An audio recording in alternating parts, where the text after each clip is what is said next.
நீலகிரி மாவட்டம் கூடலூர் அருகே வீட்டின் உள்ளே நுழைய முயன்ற காட்டு யானையை வளர்ப்பு நாய் ஒன்று குரைத்து அச்சுறுத்தி விரட்டியுள்ளது. அதனை பார்க்கலாம்.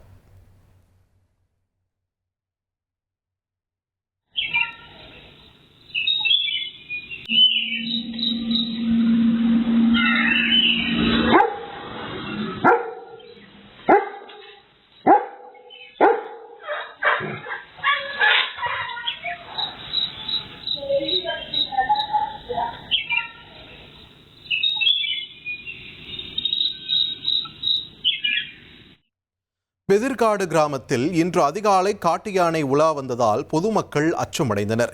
தேயிலை தோட்டத்திலிருந்து வெளியேறிய யானை பிரதான சாலைக்கு வந்தபோது அவ்வழியாக காரில் சென்றவர்கள் நூலிழையில் உயிர் தப்பினர்.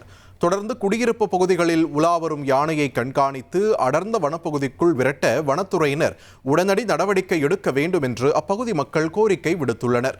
1,31,00,000 மனங்களை வென்ற தந்தை டிவி யூடியூப் சேனல். தவிர்க்க முடியாத தம்ப்நெயில், கலக்கலான கான்டென்ட்ஸ். நீங்களும் இந்த குடும்பத்தில் இணைய இப்பவே சப்ஸ்கிரைப் பண்ணுங்க. அசுரபலம் கொண்ட எங்கள் டிஜிட்டல் கரங்களில் உங்கள் விளம்பரங்களை சேர்க்க வாட்ஸ்அப் பண்ணுங்க. 8939888378. Email advttv@dttv.in.